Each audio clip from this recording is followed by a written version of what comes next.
from 54 Nights. Oh my gosh. Okay. Just straight up honesty here. I've been a little under the weather the past couple of days, including when we did that 10-mile hike. And I think it's finally starting to catch up with me a little bit, but we're not, it's the day after a 10-mile hike. We're not going to do anything anyway. Oh, we're feeling pretty darn good though, I would say. Yeah, no. My feet and legs are fine. Yeah, those new hiking boots that we bought before the trip, they were well worth it. We sized them better this time around, and oh my gosh. Your toes swell when you hike. Your feet swell. So get a little bit bigger than what feels perfect. Get a little bit bigger than that. So today, we're not doing a whole lot of any.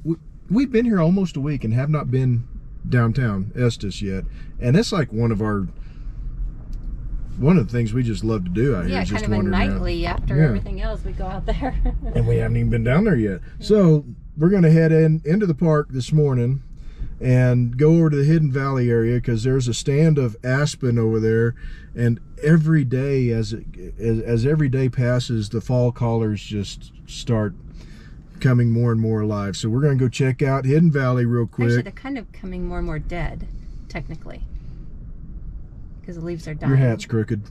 So we're going to do that, and then we'll go into Loveland, because there's a few items we need to grab. So we're going to go to the Big Blue store in Loveland. May even swing by REI. But there's a couple of reasons we go into Loveland for this. One, we drive through Big Thompson Canyon, which is always a joy. And hopefully the wind will die down enough where I can open the top when we're going through the canyon. Well, you said 11 is 10 now. Yeah. So we will see. And then we'll come back, and maybe we may eat lunch before we head over to Loveland. And then we'll go downtown, wander around downtown for a few hours, just something we enjoy doing. And then maybe even go back into the park after 6 o'clock to go to Sprague Lake, where we saw those elk the other day. And yeah, just a laid back day.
Okay, so it took 35 minutes to get into the park, into the national park. Unacceptable. Well, we are guessing it was because people arguing because they didn't know they had to have cash until they get right there, or, which is true, or they didn't realize they had to have a reservation or whatever. So we figure some of that is... the bit about not being able to pay with cash, that is the national park's fault. Bottom line, no argument about it, because you sit in line for 35 minutes and then you get to a small sign on the door or on the window that says, yeah, we don't accept cash. Well, unless you find it online, I guess. No, I'm saying, no, you get to the park, you get in line, there's nothing there until you get to the toll booths. Right. That is the national park's fault. I don't care if they have it online or not. It's the national park's fault. Because the reservation, so you're saying because the reservation system sign is way back. Yeah. Yeah, that makes sense. I see what you're saying. I mean, so that's on the national park. The reservation thing, you getting here and you waiting in line for 35 minutes and then finding out that you need a reservation, that's on you. Because there are plenty of signs there that say you got to have a reservation. There are signs on the other side of Estes Park that say, hey, by the way, if you want to go to Rocky Mountain National Park, you're going to need a timed entry reservation. And you're going to actually see that, back to what I was saying, you're actually going to see that online more than you're going to see the cash thing. Yeah. Because we're online all the time watching videos and stuff and looking up stuff, and we haven't seen the cash thing, so I know it's there. I looked for it and I found it. So those two things, in combination with they only had 2 of the 3 toll booths opened, I mean, that doesn't make any sense at all. Especially when we're waiting in line for 35 minutes or longer. Yeah. So we were talking about, I mean, maybe they have, not enough employees, but just seems like during the really crowded times of the day, maybe they could poor management. Employees over to the just entry. Poor management. But we came over here to the Hidden Valley area, and I just happened to park right next to. Open your window real quick. There you go. Oh, there we go. Right next to the reason why we came in here. It's gorgeous, and the aspen just keep gradually more and more. Every day we're here, you're seeing more color, more yellows and reds, oranges. It's beautiful in here. But we got that part of the day over with. Now we got to head into Loveland to stock up on food. By the way, we still love our national parks. We do. We still love them. I can't stand them. That's why I keep going to them. It just gets frustrating sometimes. It is frustrating, but it's not a showstopper. Right. It's just frustrating. It's frustrating because, from a Monday morning quarterback type situation. Exactly. We would know how to do it right. And I'm sure there's people that work for the National Park Service that are like, those are a couple of dumb.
this morning we were on Old Fall River Road, and if you can't tell, we got the mistress naked.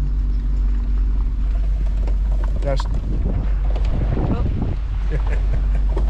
doors. That's the Jeep, by the way. Yeah. Yeah, I'm glad you made that clear. We just going up Old Fall River Road without the doors on. A little chilly, but we had to do this at least once. You know, you got a Jeep, you gotta pull the doors off and top off at a national park at least once. And I got a blanket. Yeah, she's got her blanket. This is fun.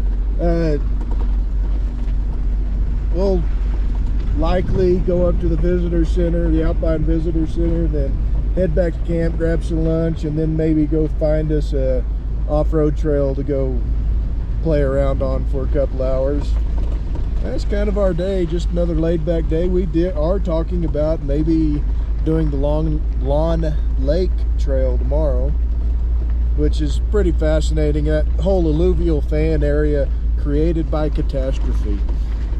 This is, can't remember what year it was, but that dam broke on Lawn Lake. Hey, what's your language? There she goes.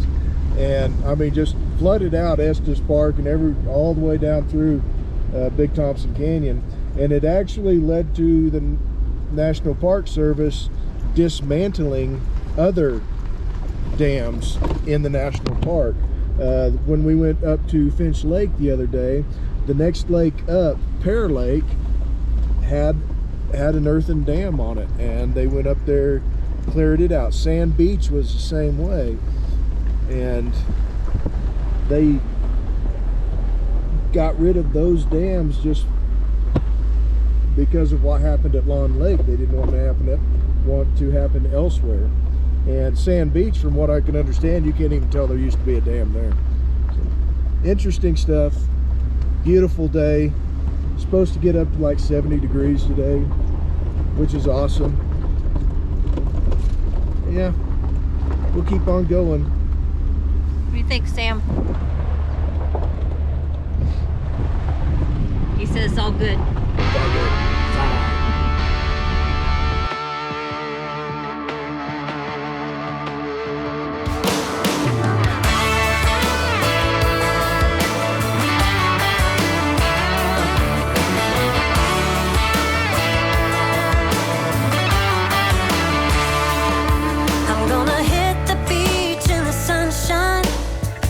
Sunglasses looking so right, hitting the streets in my old man Chevrolet,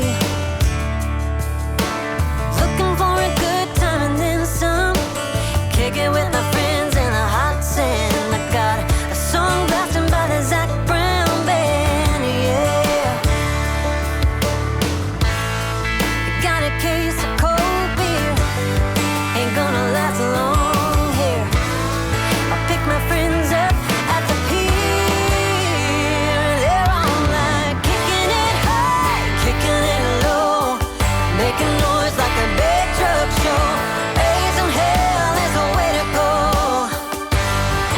Yeah, we're kicking it fast, kicking it slow, bouncing around like a rodeo. Bad girls wanna rock and roll. Yeah, we're kicking it.